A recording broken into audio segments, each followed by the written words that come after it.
अब मौलाना साहब चोई साहब वो एक बड़े भारी दिल के साथ, दुखी दिल के साथ ये सारी बात कर रहे हैं। नाज़रीन, मैं दोबारा से मौलाना साहब का जो है कल उन्होंने एक प्रेस के दौरान ये बयान दिया वो सुनवाना चाहूँगा। उनकी बॉडी लैंग्वेज देखें। क्या ये वो खुशी से उन्होंने कहा कि जी हमने ये सारा कुछ किया, या बहालत मजबूरी? सुने ज़रा। 56 क्लासेस हैं जो ओरिजिनल ड्राफ्ट के अंदर मौजूद हैं, से हम उसको 22 क्लासेस पे ले आए। उसके बाद अगर हम वोट नहीं देंगे तो वो जो उन्होंने अंदर से मेंबरान खरीद लिए थे, और ये फैक्ट है कि खरीद लिए थे उन्होंने, हमारे 8 वोटों की उनको जरूरत थी, वो 11 वोट खरीद चुके थे और उनको अपनी पनाहगाह में महफूज कर दिया था। अगर हम वोट न करते तो ओरिजिनल ड्राफ्ट से भी ज्यादा गंदा ड्राफ्ट आता और वो कामयाब हो जाता। अब ये है कि ये क्रेडिट है मौलाना फजल रहमान साहब ले रहे हैं कि वो जो ओरिजिनल ड्राफ्ट था वो बड़ा गंदा ड्राफ्ट था। आपको याद होगा कि उस रात मोहतरम बिलावल भुट्टो ज़रदारी साहब भी जो मौजूद थे 13-14 सितंबर की दरमियानी शब, जब एक कोशिश हुई थी जिसको मौलाना साहब ने बड़ी कामयाबी के साथ रोका था। लेकिन इस सारे जो है अरसे के दौरान चोई साहब, हुकूमती लोग अपने एक प्लान बी का जिक्र करते रहे, जिसके ऊपर से मेरे ख्याल में मौलाना साहब ने पर्दा उठाया। वो क्या फरमाते रहे हुकूमती लोग, ये भी सुनिए। मौलाना साहब ने जो एक मुमकिना या कमिंग अमेंडमेंट्स हैं कॉन्स्टिट्यूशनल, अगर उसमें उन्होंने अक्सर इनकार किया तो फिर प्लान बी के ऊपर अमल होगा इंशाल्लाह। वो मौलाना साहब की वोट का मोहताज नहीं है जी। फिर हुकूमत का प्लान बी भी है। क्या ये मुमकिन है मौलाना के बगैर नंबर पूरा करना? मेरा ख्याल है कि ये हो सकता है। तो मौलाना साहब को जो साहब खबर तो थी कि बंदे उन्होंने पूरे ने, लेकिन उन्होंने बड़े ही मेरे ख्याल में अगर देखा जाए तो अच्छी सियासत की मौलाना साहब ने। क्या कहेंगे जो साहब?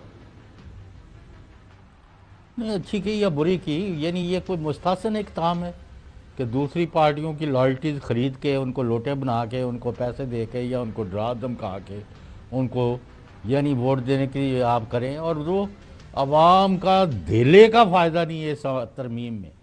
यानी दिस हार्डली एनी थिंग मासवाए कि जजों को यानी एक उनकी आज़ादी को सलब किया गया है। और मुझे आप बता दें कोई एक क्लास जो इन्होंने पास की है, how does it improve the life of the common man? तमाशा लगाया हुआ है आपने। चोई साहब वो कह तो रहे हैं, कोशिश है कि अब बज़ाहिर सेपरेट बेंचेस बन जाएंगे, सस्ता इंसाफ। मुझे आप बता दें भाई, आप भी हाफिज बन गए हुए आइन के, वो गिव मी वन रीजन कल फॉर पासिंग ऑफ दिस। 2 दिन पहले सुप्रीम कोर्ट का जो फुल कोर्ट मीटिंग हुई है उसमें बताया गया कि 60,000 पेंडिंग केसेस हैं, तो हम कंप्यूटराइज करके वो चीज़ें आगे चलाएंगे। लेकिन बैक टू योर ओरिजिनल जो आपने भी सवाल उठाया चोई साहब। अब मौलाना साहब किसको इल्ज़ाम किसके सर पे रख रहे हैं? ये आपको लगता है कि ये जो बंदूकों की खरीदो फरोख्त, या आप ज़ाहिर मुबैना तौर पर वो इल्ज़ाम लगा रहे हैं, ये जो है ताहियात कायद हमारे जो है नवाज शरीफ साहब ने, शहबाज शरीफ साहब जो प्राइम मिनिस्टर हैं, या पाकिस्तान पीपल्स पार्टी जो नकवी साहब ये का कहना है कि जो है लीड किरदार उनका है, तो ये किसको कह रहे हैं कि उन्होंने बंदे खरीद लिए?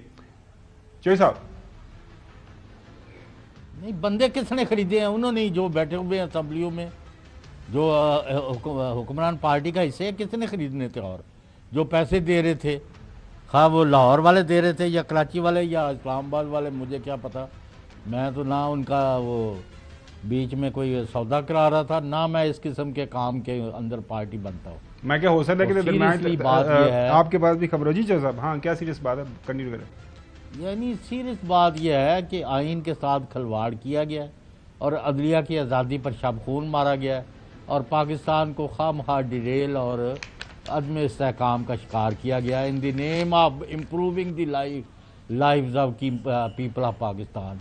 यानी जो यानी सारी अमेंडमेंट में मासवाए एक दो जो बंदे थे जो इनको पसंद नहीं थे, वही नहीं बनने दिया। तो नकवी साहब, अब ये सवाल उठ रहा है ना, आपने उतना मेरे ख्याल में ज़्यादा इसको अहमियत नहीं दी। वो मौलाना साहब बराह रास्त इल्ज़ाम लगा रहे हैं हुकूमत वक्त के ऊपर कि इन्होंने बंदे खरीदे।